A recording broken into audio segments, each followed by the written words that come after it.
Well, cheers and howdy do, buckaroos, and how the heck are you? I am Tom, the beer and whiskey whisperer at this particular moment. Got a great big beer and a pretty good sized whiskey too, so we're not going to drink them all, but I want to have a nice glass of that beer and an ounce and a half pour of this J Rieger's Kansas City whiskey, finished in Laird's Applejack cask. It is 100 proof. This is one of those whiskeys that I actually had a part in picking this cask, which was a lot of fun. But I haven't had this beer before. I just found it. So I thought I'd pop it today. Brooklyn Black Ops is a legend. We can neither confirm or deny its existence. However, if it did exist, it would be a robust stout, originally concocted by the Brooklyn Brewing Team under the cover of secrecy and hidden from everyone at the brewery.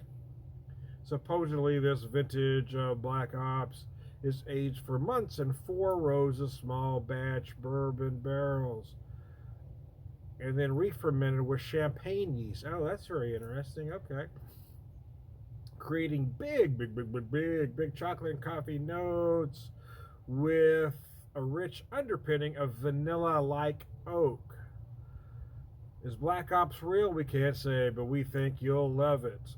It is 12.4% Brooklyn Black Ops Stout, aged in 4 roses bourbon barrels. I like 4 roses. I think of the commercial brands that are out there, the mainstream, distilleries that we all know. I think, in my opinion anyway, 4 Roses is really one of the most underrated, certainly one of the best values.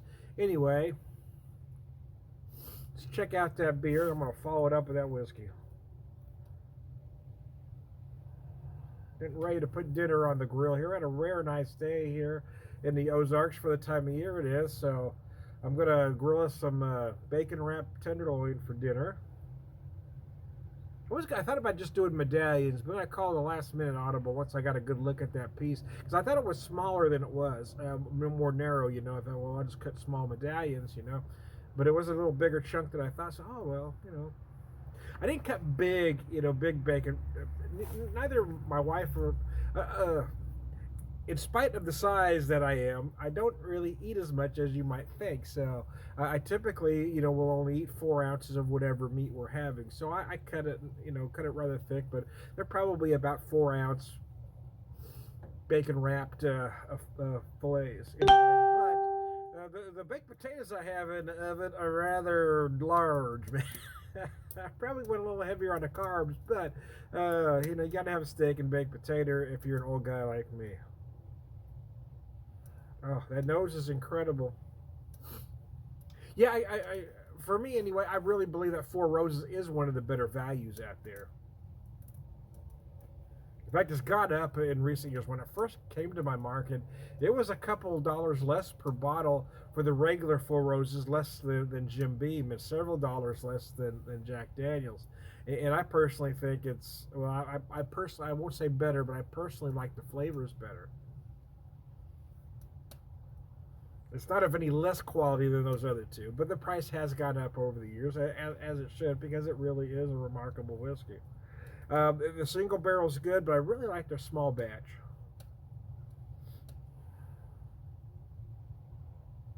So big notes of chocolate and vanilla on the nose, as you might expect, but I am going to let that warm a little bit. I'll set that off to the side as I take a look at that whiskey. And read a little bit from this bottle for you. In 1919, with Prohibition looming, J Rieger and Company owned a massive stock of booze that would soon be illegal to sell. Jacob Rieger's son, Alexander, appealed that he had the legal right to transport every bottle of their inventory to his private residence. In 1920, federal judge Ferris issued an order allowing Alexander to take home his private stock. This bottle of private stock honors the defiant efforts of Alexander Rieger. Oh, so good. Again, this is a 100 proof version of the Kansas City whiskey that's finished in Laird's Applejack barrels. The nose is nice. The Kansas City whiskey has a unique aroma anyway because it uses the Oloroso sherry. So that brings out a lot of fruit notes in the whiskey that might not exist without it. And then with the addition of the Applejack barrels really brings out, well, a lot of apple and other fruit flavors sort of emerge from the merging of those two. So although yes, you will get some apple, you will. Well, I say what I get. You may get something different. I also feel some apple, obviously, but I also feel some plum notes.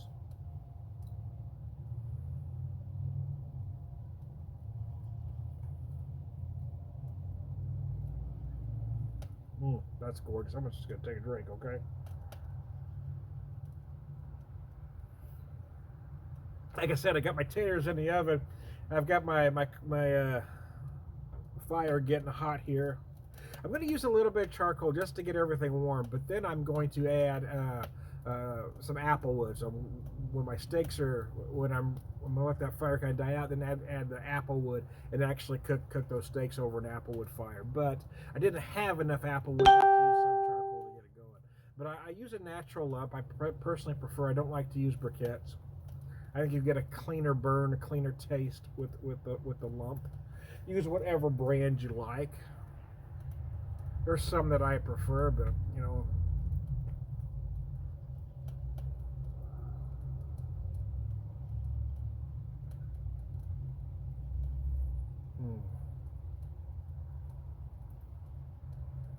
It's a very rich and decadent, I was going to say bourbon, but it's Kansas City whiskey. It's not quite a bourbon. It has all the underpinnings of a bourbon with a little bit something extra. Typically the Oloroso sherry, but in this case also the aging in those Applejack barrels takes it to a whole other level. You get those fruit flavors sort of run all the way through from the beginning through the middle.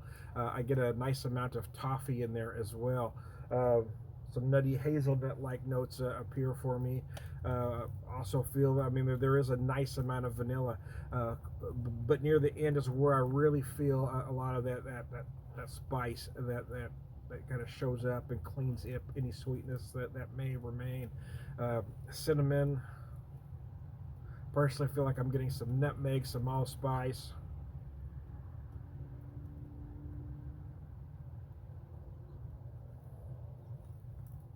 Those Applejack barrels add another level of flavor and sweetness. Wow, it's just incredible. I'm going to check out this beer now. It was a nice day today, but I'm still in my shorts, but it is cooling down. So I was kind of waiting. I didn't want to start my dinner too early because we had a later lunch. I smoked a meatloaf earlier today. But it's going to be dark rather soon. I mean, it goes from light to dark in about a half a heartbeat out here. So I want to get out here before that sun went down completely and get my fire going. I mean, those steaks won't take but a minute to cook once I get them on here. It'll take a little longer, but you know, if they're steaks, right?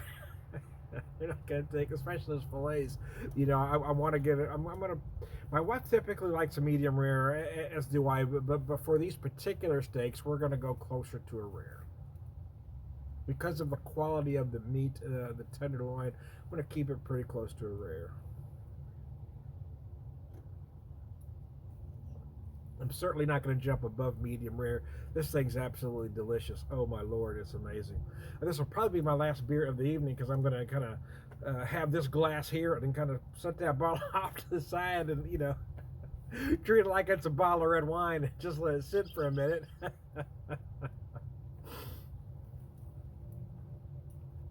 And then I'll have another glass after dinner and gradually work through it as the evening goes. But had a break in the action where I could just kind of take a break and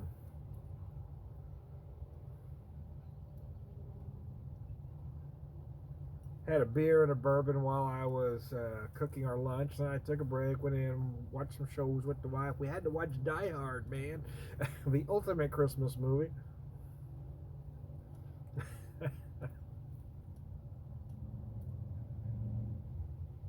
There's Christmas music. There's a Christmas tree. And the plot is a man trying to get home to his estranged family that's across the country.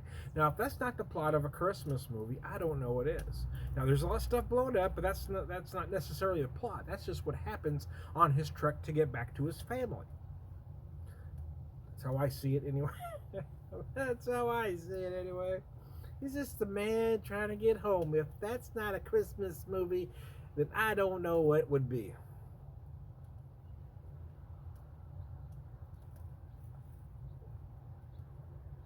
It's rather velvety. I mentioned some chocolate. You might feel some coffee as well. I feel a lot of herbal notes. I feel like I'm getting some anise in here as well. It is very complex, and I can just about guarantee that every time I pour a little bit, I'm going to get something different than I did before, because that's what a beer like this will do.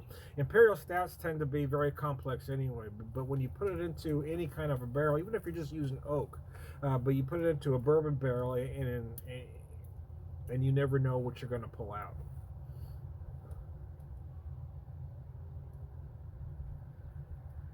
White oak, which bourbon is typically aged in, charred white oak, has a tendency to give you a fair amount of vanilla and a lot of spice in the finish.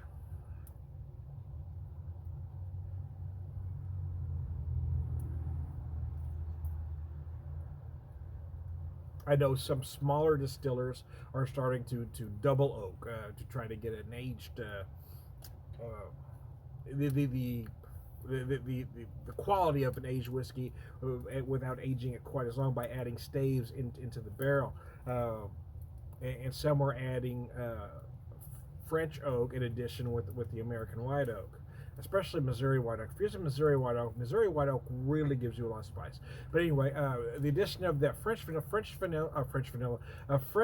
oak tends to give you more vanilla notes. Now, American white oak will give you plenty of vanilla. Don't get me wrong, but French oak really gives you it gives you a richer vanilla, I guess I should say.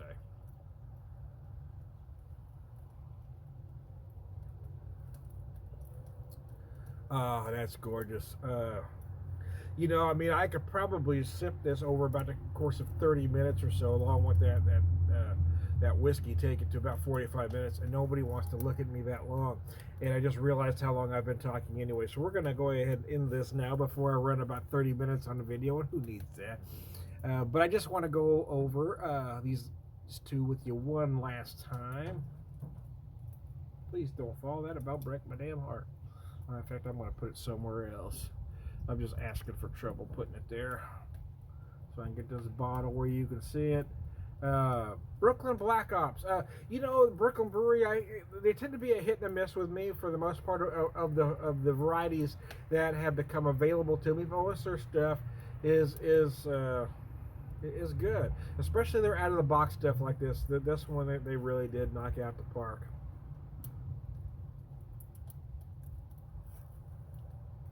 And I love about all J Rieger's products, man. I'm not even a gin drinker. Their gin's pretty fantastic. Their vodka is very clean. In fact, at the moment, man, I'm in love with two distillers. It is J Rieger's out of Kansas City and Tomstown out of Kansas City. Both are doing just amazing products. In fact, I don't drink a whole lot of vodka, but every once in a while I will. And the J Rieger's vodka and the Tomstown vodka, I believe, are the best two vodkas on the market right now. Regardless of price point, those things are just clean. And both gins are good for different reasons. I recently picked up the Tomstown barrel gin, and it's a slightly aged gin. Oh, that's just got something else. That might turn me into a gin drinker just because of that little bit of barrel aging it's got going on. But anyway, cheers. I'm going to take a drink here and go into my spiel that I do.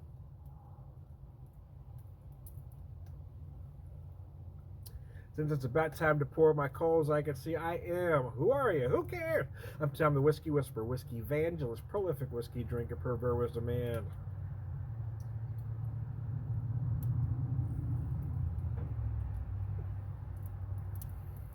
My other alter ego is Tom the Beer Whisperer, beer evangelist, prolific beer drinker, pervert wisdom man.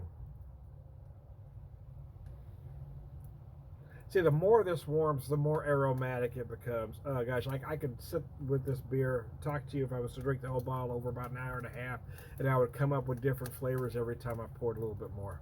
Wow, it's just incredible. So there you go. If you see it in your neck of the woods, it's certainly worth a pickup. Oh, that is delicious. All around good guy. Cheers, y'all. You move this off to the side. Please, Tom, don't knock anything over.